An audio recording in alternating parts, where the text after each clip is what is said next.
ওরে বাবারে, আকাশ তো গলে গলে পড়ছে। এই বৃষ্টিতে আর বেশিক্ষণ থাকলে যে আমার মরণ নিশ্চিত। আজ ঝড় বৃষ্টি কিছুই আমাকে আটকাতে পারবে না। যতটা মরতে হবে। কিসের জন্য যে তোর পাল্লায় পরে এই রাতের বেলায় এইখানে মাছ ধরতে এসেছিলাম। আরে এই ঝড়ের সময় তো মাছ ধরে মজা। বৃষ্টির নতুন জল পেয়ে মাছগুলো উপরে উঠে আসে। তুই চুপ করে ছিপটা নিয়ে আমার সাথে বসে থাক। সময়টা তখন বৈশাখ মাস। বৈশাখের ঝড়ে চারপাশে জল থই থই। এই বর্ষায় সবকিছু বন্ধ থাকলেও মাছ ধরার নেশা যাদের, তাদের এক মুহূর্ত নিস্তার থাকে না। তেমনি নরেশ আর বল্টু। নরেশ ভ্যান চালক, তবে এই ঝড়ের দিনে মানুষজন না থাকায় ভ্যানটা গত কিছুদিনের মধ্যে বের করা হয়নি। আর বল্টু হলো তার বাল্যকালের বন্ধু। এহ, কি আসছে গন্ধ রে মাইরি, কি পচা গন্ধ। কোত্থেকে আসছে রে? মাছ টাছ কোথাও হয়তো পচে ফুলে উঠেছে। এত কথা বলিস না তো। মনে হচ্ছে বড়শিতে একটা মাছ আটকেছে। মাছটা মনে হয় বড় আছে। বল্টু তার ছিপে একটা হ্যাচকা টান দিয়ে জল থেকে একটা বড় সাইজের কালবাউস মাছ ডাঙায় তুলে আনলো। বল্টু রে, আজ তো পুরো বাজিমাত করে দিলি। চল চল, মাছটা বাজারে নিয়ে আগে বেচে দেই। যা টাকা পাবো দুজনে ভাগাভাগি করে নেব। চল চল। ভাগাভাগি হবে, ঠিক আছে, তবে বেশি অর্ধেক টাকা কিন্তু আমার। বল্টু আর নরেশ টাকা ভাগাভাগি নিয়ে সেই পুকুর পাড়ে দাঁড়িয়েই তর্ক করতে থাকে। আর তখনই একটা নাকি সুর ভেসে আসে পাশের ঝোপটা থেকে। মাছটা দে, মাছটা আমাকে দিয়ে দে। কে রে চাইছিস মাছটা? কে তুই? মাছটা যদি তুমি কিনতে চাও তো নাও। ঝোপের আড়াল থেকে চাইছো কেন? আমার অনেক খিদে, ওই মাছটা আমায় দিয়ে দে। কথাটা বলেই সেই ঝোপের আড়াল থেকে একটা হাত লম্বা হতে হতে তাদের পায়ের কাছে পড়ে থাকা মাছটার দিকে এসে মাছটাকে নিয়ে আবার সেই ঝোপের আড়ালে চলে যায়। আর ঝোপের আড়ালে থাকা সেই আগন্তুক পশুটা মাছটাকে কাঁচাই খাবলে খুবলে খাচ্ছিল। সেই শব্দ দূর থেকে নরেশ আর বল্টু হতভাগের মতো চেয়ে চেয়ে দেখছিল। চারপাশে আষ্টে পচা গন্ধে মেতে রয়েছিল। ওরে নরেশ, এ কার পাল্লায় পড়লাম রে? এ জীবন বাঁচাতে চাইলে দৌড় লাগা। এই যে পিশাচ। স্টেশন থেকে নেমে সামনে অটো স্ট্যান্ডটার পাশে একটা চায়ের দোকান দেখে সেখানটায় গিয়ে বসে পড়লাম। এক কাপ চা হবে? চা দোকানে চা থাকবে না? এটা কি করে হয় বাবু? কয় কাপ চা খাবেন সেটা বলুন।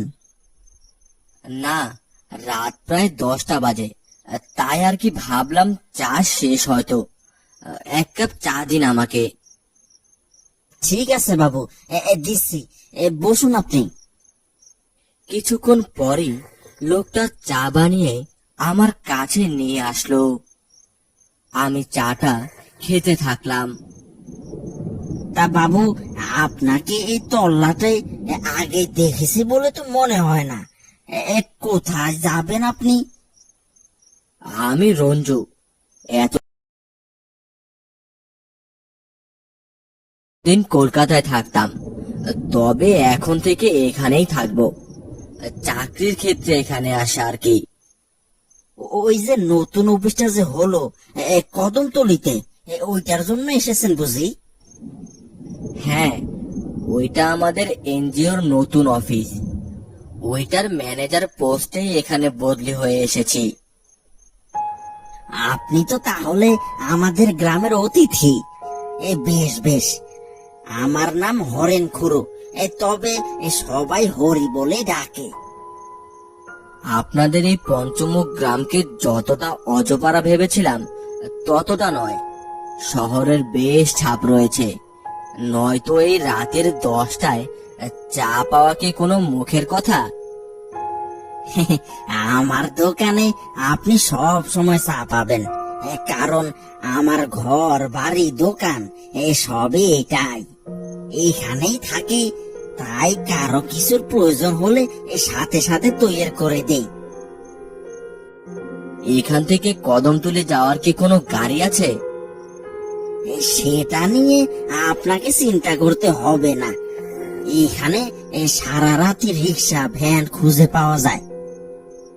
বাহ, বেশ ভালো তো। এটা তো গ্রাম নয়, যেন এক টুকরো শহর। চোর ডাকাতের ভয় আছে নাকি আবার এখানে?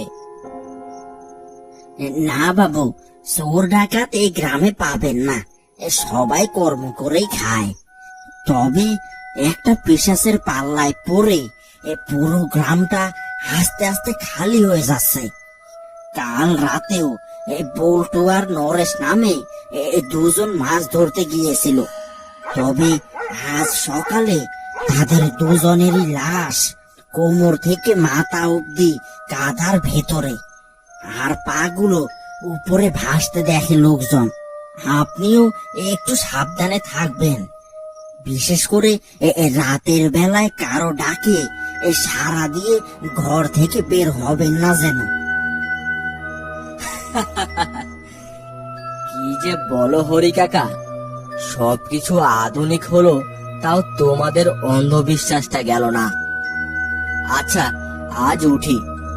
আকাশে আবার মেঘ জমেছে, কখন জানি বৃষ্টি শুরু হয়। অন্য একদিন আবার আসবো। আমি চা দোকানটা থেকে উঠে একটা রিক্সা নিলাম এবং সেটাই চড়ে সোজা অফিস কোয়ার্টারের সামনে এসে নামলাম। রিক্সাওয়ালাকে ভাড়া মিটিয়ে আমি কোয়ার্টারের ভিতরে ঢুকে গেলাম। রাতে খাওয়ার আর তেমন কিছু না থাকায় ব্যাগ থেকে শুকনো খাবার বের করে খেয়ে শুয়ে পড়লাম।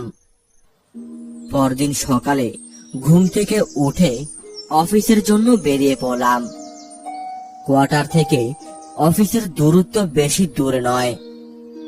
কাল রাতে অন্ধকার থাকায় চারপাশটা ভালো করে দেখতে পারিনি। কালবৈশাখী ঝড়ে চারপাশে ছিন্ন ভিন্ন হয়ে রয়েছে, জায়গায় জায়গায় জল জমে রয়েছে, বড় বড় গাছগাছালা উকড়ে পড়ে আছে। অফিসে পৌঁছাতেই নিজের ডেস্কে বসে পড়লাম। তখনই অফিসের বেয়ারা আমার দিকে এগিয়ে আসলো। বাবু, পেন নাম, আমি গৌরাঙ্গ। আপনার কোনো কিছুর দরকার হলে আমাকে বলবেন। তোমার ব্যাপারে হেড অফিস থেকেই বলে দিয়েছে আমাকে। কাল আসতে আসতে লেট হয়ে যাওয়ায় আর তোমার সাথে দেখা করিনি। আচ্ছা শোনো, তোমার প্রথম কাজ হলো লোকজন দিয়ে আমার কোয়ার্টারের রুমটা পরিষ্কার করাবে।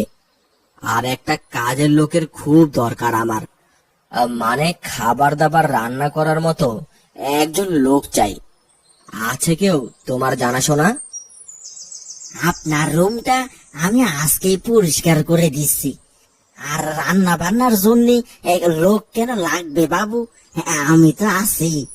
আপনার কোনো চিন্তা করতে হবে না, আপনার রান্না বান্নার সব কাজ আমি করে দিব, সেই নিয়ে চিন্তা করবেন না। বাহ, তুমি বুঝি রান্নাও করতে পারো? তাহলে তো ভালোই হলো।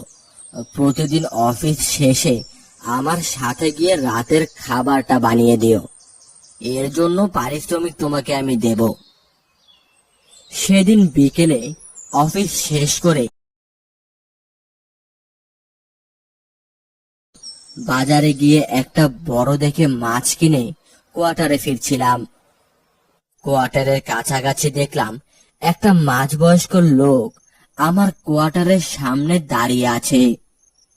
আমি সামনে যেতেই আমাকে দেখে বলা শুরু করলো, বাবু, আপনার নাকি কাজের জন্য একটা লোক প্রয়োজন?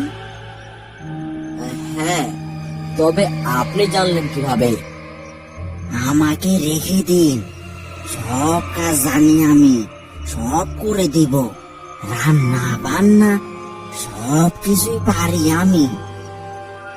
লোকটার শরীর একদম লিকলিকে বরণের, গায়ের রং একদম নিকশ কালো, নাকের নিচে একটা মোটা গোঁফ। আচ্ছা, তোমাকে রাখবো, টাকা করি কত নেবে? যা খুশি তাই দেবেন। তারপর আমি আর সেই লোকটা কোয়ার্টারের ভেতরে প্রবেশ করলাম। হাতের মাছটা রান্নাঘরে রেখে হাত মুখ ধুয়ে খাটের ওপরে বসলাম। তখনই হঠাৎ সেই লোকটার দিকে চোখ পড়ল। দেখলাম লোকটা দরজার পাশেই দাঁড়িয়ে এক দৃষ্টিতে সেই মাছটার দিকে তাকিয়ে আছে। তার চোখগুলো যেন মাছটাকে দেখে জল জল করছে। আমি বলে উঠলাম, তোমার নামটাই তো জানা হলো না, আর কোথায় থাকো তুমি? আমার নাম নিতাই। কদমতলি গ্রামের দক্ষিণ পাশে যে খালটা রয়েছে ওইখানে আমি থাকি। ও ঠিক আছে, এই মাছটা রেঁধে ফেলো তাহলে। রান্না করার জন্য যা যা লাগবে সব ওই রান্নাঘরেই রাখা আছে। আর তুমিও রাতের খাবার এখানেই খেয়ে যেও। আমার কথা শেষ হতেই লোকটা চলে গেল রান্নাঘরের দিকে। আমিও একটা বই নিয়ে বারান্দায় বসে বই পড়তে থাকলাম। বেশ কিছুক্ষণ কেটে গেল। হঠাৎ দরজা খোলার একটা শব্দ পেয়ে দরজার দিকে তাকাতেই দেখি গৌরাঙ্গ এসেছে। কি আসছে গন্ধ রে বাবা! রুমটা বোধ হয় ভালো করে পরিষ্কারই করা হয়নি। বেশ কিছুক্ষণ ধরে আমিও এমন একটা আষ্টে গন্ধ পাচ্ছিলাম, তবে মাছের গন্ধ ভেবে তেমন পাত্তা দেইনি। বাবু, আসতে একটু দেরি হয়ে গেল। আকাশটা খারাপ করেছে তো, এজন্য একটু লেট করে বের হলুম। আপনি চিন্তা করবেন না, রাতের খাবার খাওয়ার আগেই সব কিছু তৈরি করে ফেলবো। তার আর দরকার হবে না, তোমাকে শুধু শুধু কষ্ট করতে হবে না।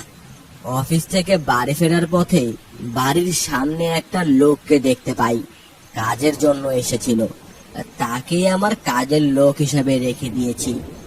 আমি তো আরো ভাবলাম এই লোককে বোধহয় তুমি পাঠিয়েছো। কি বলছেন বাবু? আমি তো কাউকে পাঠাইনি। কাকে রাখলেন আপনি? গ্রামের মধ্যে কিন্তু চোর বাটপারে সরাসরি। তুমি পাঠাওনি? তাহলে জানলো কিভাবে আমার যে লোক প্রয়োজন? সেই ব্যথা কোথায় বলুন তো আমায়, দেখি কোন ব্যথা এসেছে। ওই তো রান্নাঘরে মাছ রান্না করতে দিয়েছি। চলুন তো বাবু দেখি ব্যথা কে। আমি আর গৌরাঙ্গ সেই রান্নাঘরের দিকে এগিয়ে গেলাম। রান্নাঘরে প্রবেশ করতেই একটা আষ্টে গন্ধে আমাদের দুজনের গাটা গলিয়ে উঠল। এত পচা গন্ধ আসলো কোথা থেকে? আর ওই লোকটাই বা কোথায়?